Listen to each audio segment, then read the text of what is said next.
आदमी, रोजगार नहीं है, धंधा नहीं है, हालात बहुत सीरियस है।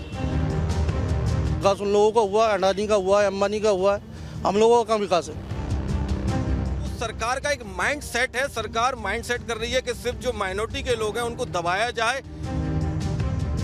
अगर मुसलमान सुरक्षित होता तो मॉब लिंचिंग नहीं होती। लेकिन आज़ाद कराने के बाद भी आज तक देश आज़ाद नहीं हुआ, क्योंकि हम में और आप में नफरत है। नमस्कार, बड़े मियाँ किधर चले की टीम पहुंच गई है अब आगरा में। वो आगरा जहां की 9 विधानसभा सीटों पर बीजेपी का कब्जा है और वहीं के हम आगरा दक्षिण विधानसभा सीट को आज कवर करने आए हैं, क्योंकि यहां के 3,91,000 वोटर्स में 80,000 से ज्यादा मुस्लिम वोटर है, यानी कि 30% मुस्लिम वोटर है। इसके बाद यहाँ पर जो सबसे बड़ी आबादी है किसी की, तो वो है वैश्य, ब्राह्मण और जाटा वोटों की। शायद यही कॉम्बिनेशन था कि यहाँ पर हमेशा से बीएसपी का गढ़ रही है सीट, लेकिन परिसीमन के बाद ये आगरा कैंट से, आगरा छावनी से आगरा दक्षिण बनी और उसके बाद से यहाँ पर बीजेपी काबिज है। तीसरी बार यानी कि हैट्रिक लगाने के लिए बीजेपी यहाँ पर तैयार है और अब देखना ये होगा कि बीएसपी ने जिस तरीके से मुस्लिम के बजाय ब्राह्मण कैंडिडेट उतारा है वो यहाँ का क्या गणित बिगाड़ता है। 18 शहरों का सफर करते हुए हम ताज नगरी आगरा में थे।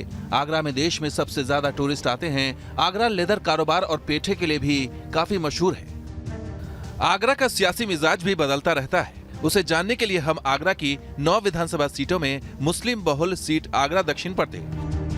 तो बड़े मियाँ किधर चले की टीम पहुंची हुई है आगरा में। आगरा दक्षिण विधानसभा सीट जो परिसीमन के पहले कभी बीएसपी का गढ़ हुआ करती थी, लेकिन परिसीमन के बाद सिचुएशन कुछ इस तरह की हुई कि अब 2012 और 2017 के चुनाव में बीजेपी ने यहाँ से जीत दर्ज की है। बड़ी तादाद है यहाँ पर मुसलमानों की, तकरीबन 1 लाख से ज्यादा वोटर यहाँ पर मुसलमान है। 30% आबादी मुसलमानों की है, यानी कि मुस्लिम डिसाइडिंग फैक्टर का काम करता है। तो आइए आगरा दक्षिण की इस विधानसभा सीट पर हमने एक छोटी सी चौपाल लगाई है जहां पर कुछ मुस्लिम लोग हैं जिन्हें हमने बुलाया है और उनसे समझने की कोशिश करेंगे कि इस बार आगरा दक्षिण के मुद्दे क्या हैं और वो कौन से मसले होंगे जिन पर जाकर वो वोट करने वाले हैं। कुछ लोग हैं हमारे साथ, सीधा आइए उनसे बात करते हैं। नाम बताइए भाई साहब आपका। M A Kazmi. M A Kazmi. Kazmi साहब, क्या है आगरा दक्षिण का सिनेरियो क्या है और किस तरीके से इस बार वोट होने वाले हैं यहाँ? हालांकि वैसे तो मुस्लिम समाज की सोच हमेशा से 70 साल से ये रही है हराने और जिताने वाली बात, लेकिन अब मुस्लिम समाज पढ़ लिख चुका है और वो चाहता है कि जो पार्टी विकास करे उसको वोट दिया जाए।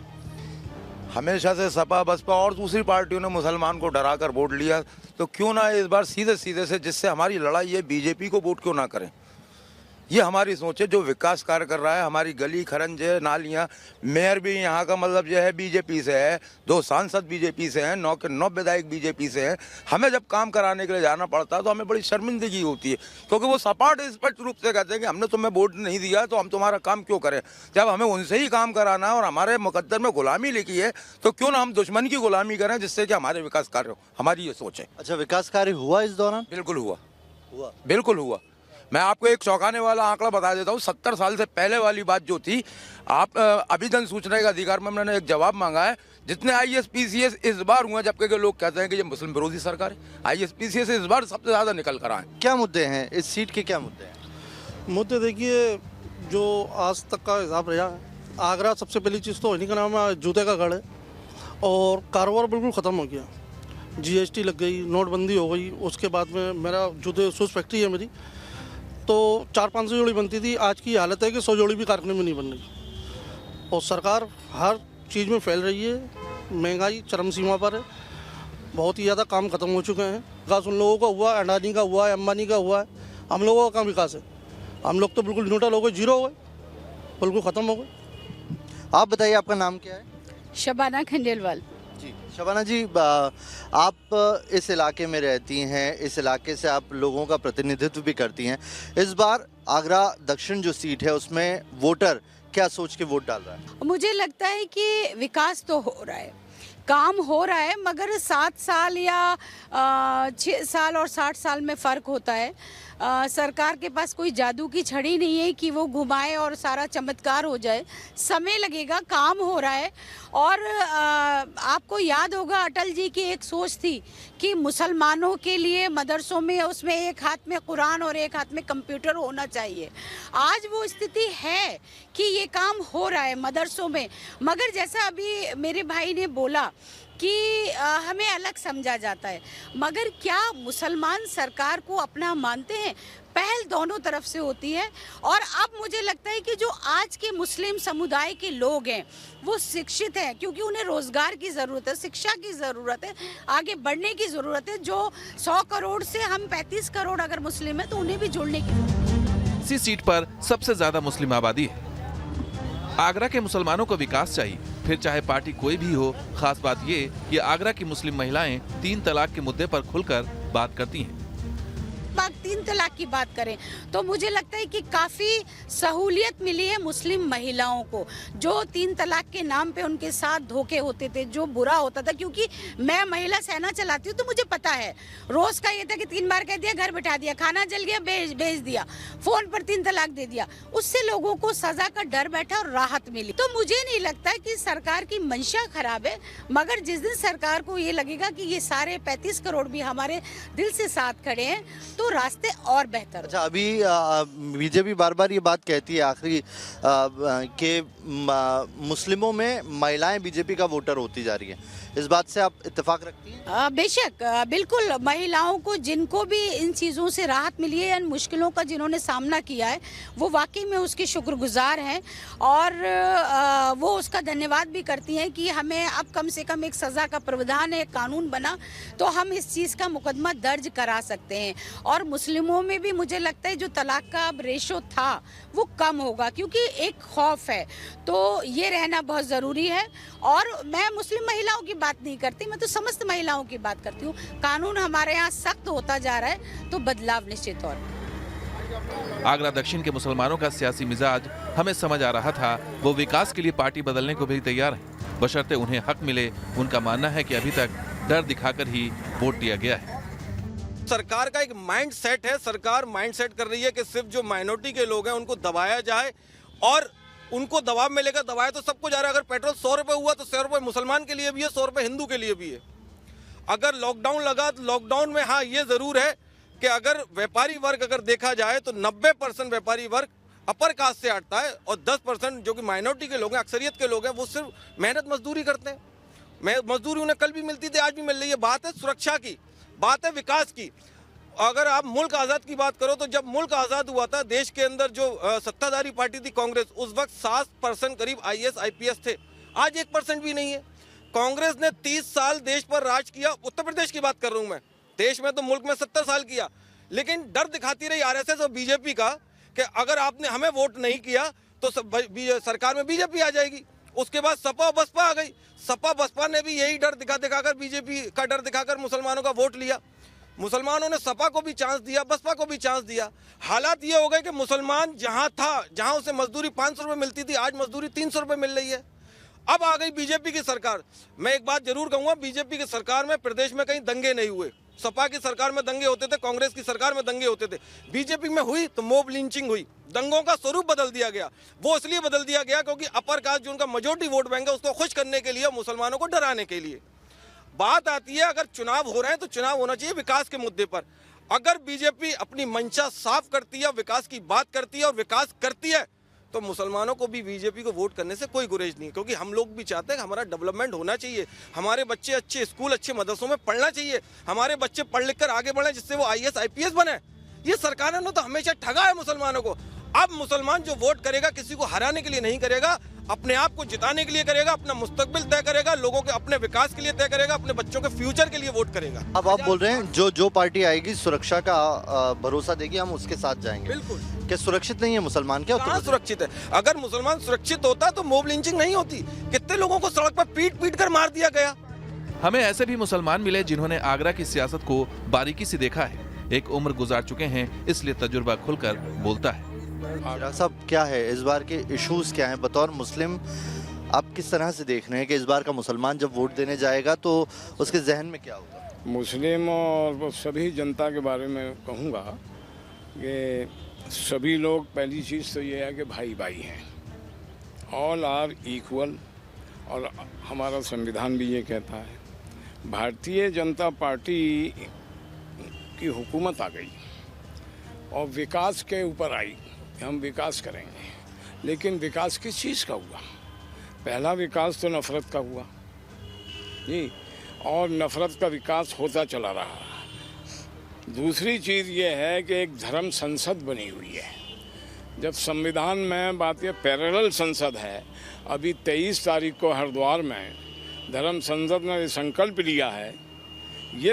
लिया है कि 20 लाख मुसलमानों का एक साथ कत्ल करो और उसके बाद फिर और आगे बढ़ेंगे, अच्छे हथियार जमा करो।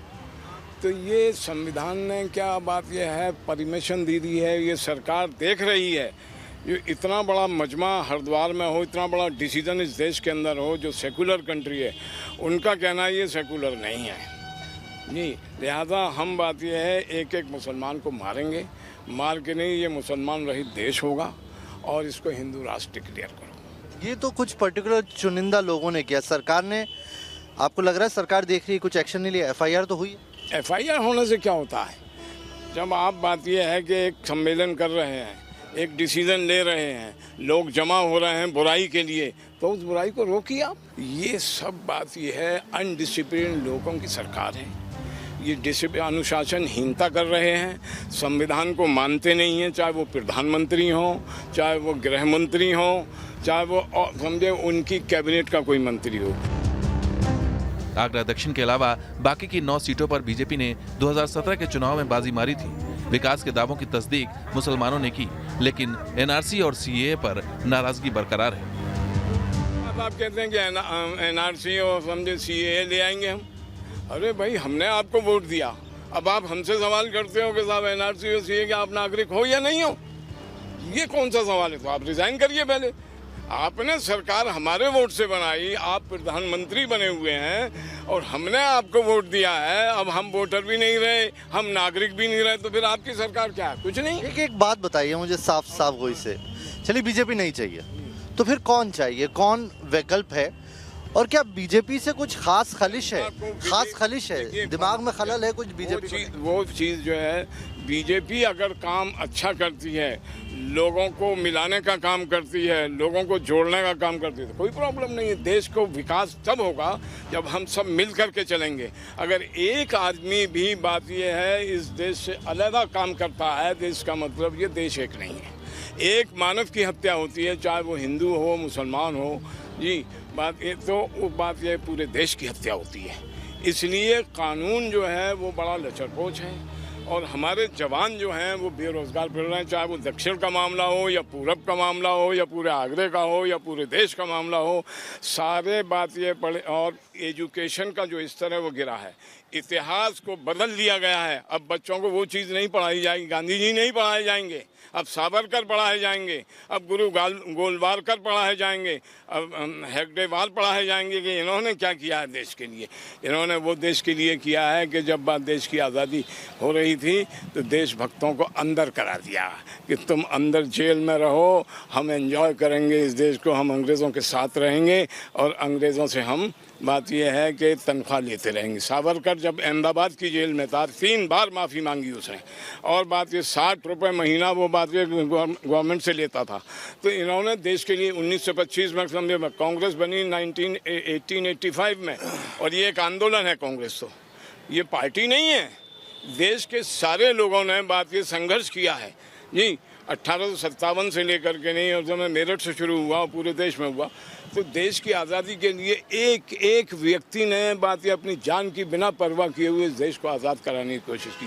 लेकिन आज़ाद कराने के बाद भी आज तक देश आज़ाद नहीं हुआ, क्योंकि हम में और आप में नफरत है। हम आपको मानव नहीं समझते। हमने 4 हिस्सों में बात ये है बांट दिया लोग आदमी को।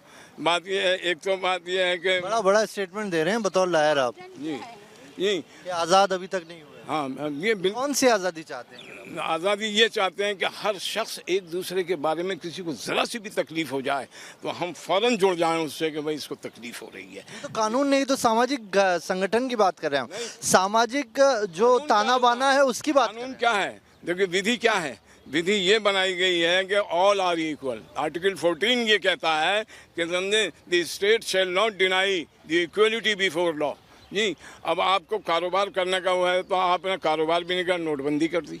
काला धन आ जाएगा, ये आ जाएगा, GST लगा दिया। बट इक्वल में नोटबंदी हुई तो उससे तो सब इफेक्ट हुए ना। आपको थोड़ी रोक दिया गया कि आप बिजनेस नहीं करेंगे, बाकी दूसरे धर्म का है वो बिजनेस। नहीं, इक्वली नहीं, मैं धर्म की बात तो कर ही नहीं रहा। ये बात ये, जब हम भारत में रह रहे हैं, आपकी आस्था कहीं भी है, लेकिन किसी की आस्था कहीं है, ये आपकी विचारधारा है, धर्म की विचारधारा, कोई बात नहीं। तो इंटरफेयर नहीं करना चाहिए एक दूसरे में, चाहे वो मुसलमान हो, चाहे वो हिंदू हो, चाहे वो और किसी धर्म के हों, सब भाई भाई हैं। ताजमहल आगरा किले से होते हुए हम मुस्लिम इलाकों में घूम रहे थे, विकास और सियासी मिजाज को समझ रहे थे। इसी दौरान हमें नए समीकरण की सुगबुगाहट भी मिली। जो मौजूदा विधायक है बीजेपी से योगेंद्र जी, उनके काम को कैसे आंकेंगे आप? 2 बार के विधायक रहे हैं आप। बिल्कुल, देखिए काम हुआ, उन्होंने काम कराया, लेकिन जो भी काम कराया वो मुस्लिम क्षेत्रों को छोड़ के और क्षेत्रों में कराया। मुसलमानों से ऐसी क्या गुरेज है?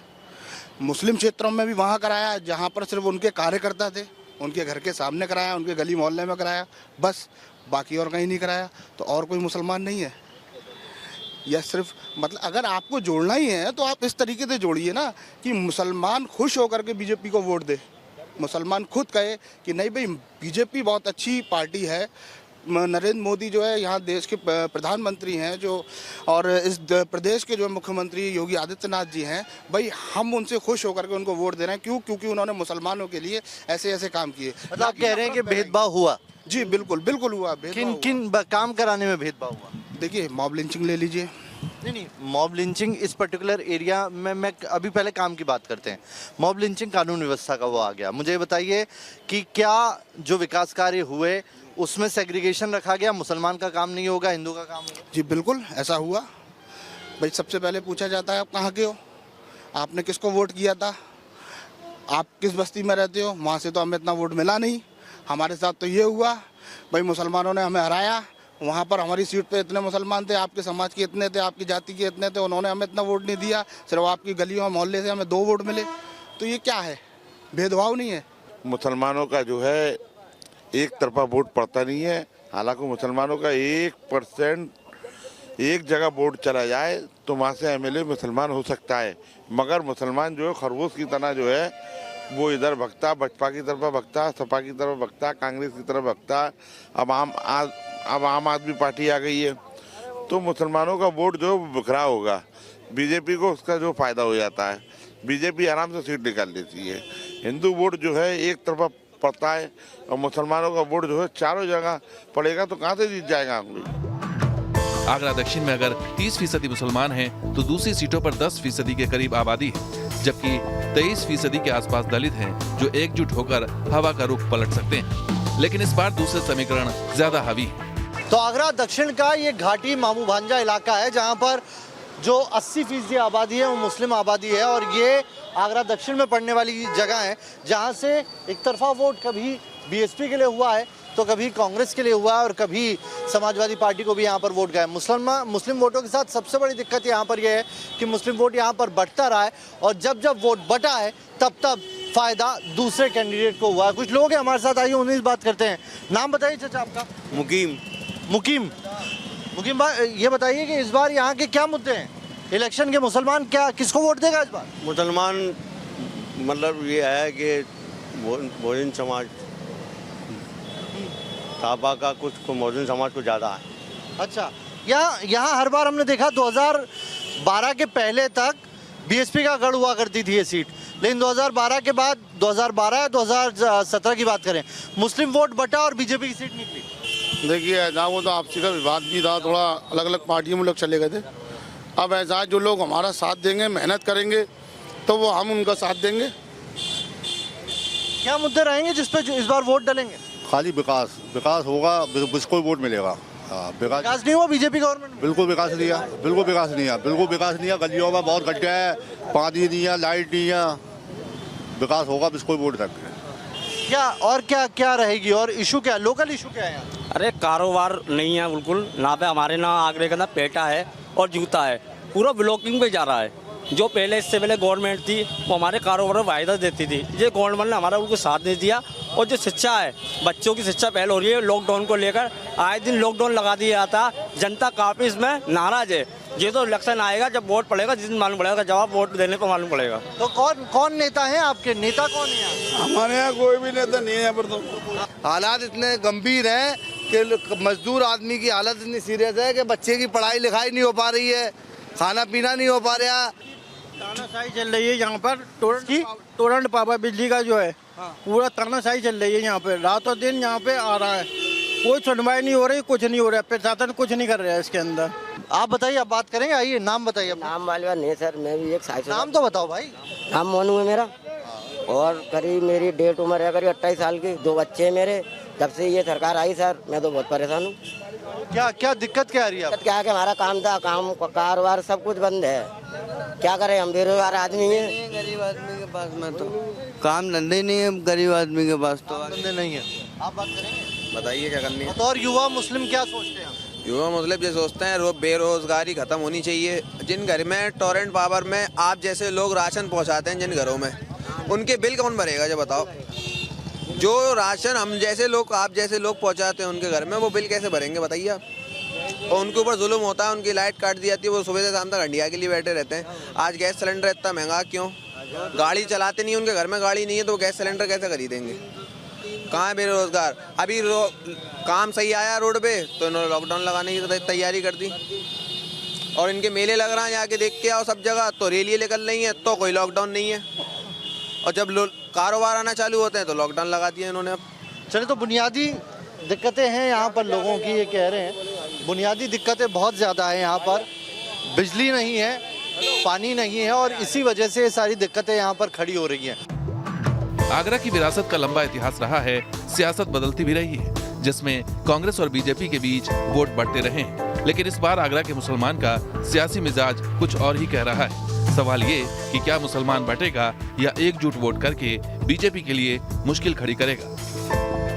तो आगरा दक्षिण सीट में इस बार लड़ाई जबरदस्त होने वाली है, क्योंकि बीजेपी हैट्रिक लगाने के इरादे से उतरेगी, लेकिन दूसरी पार्टियों ने भी कमर कसी हुई है। आम आदमी पार्टी भी मैदान में ताल ठोक रही है। आम आदमी पार्टी ने रमजान नाम के कैंडिडेट को उतारकर जो मुस्लिम वोट है उसमें सेंध लगाने की कोशिश की है। तो वहीं बीएसपी ने, जो अक्सर यहाँ पर मुस्लिम कैंडिडेट जुल्फिकार भुट्टो को उतारती थी, इस बार टिकट बदल दी है और इस बार यहाँ से ब्राह्मण प्रत्याशी उतारा है, और ये सेंध है बीजेपी के वोटों में। तो देखना यही होगा कि सपा जिसका कैंडिडेट अभी तक सामने नहीं आया, कांग्रेस जिसका कैंडिडेट सामने नहीं आया, ये बहुत मायने रखेंगे इस जगह पे हार और जीत निर्धारित करने के लिए। चलिए, बड़े मियाँ किधर चले में आगरा से अभी के लिए इतना ही। कल फिर किसी और सीट पर होगी मुलाकात।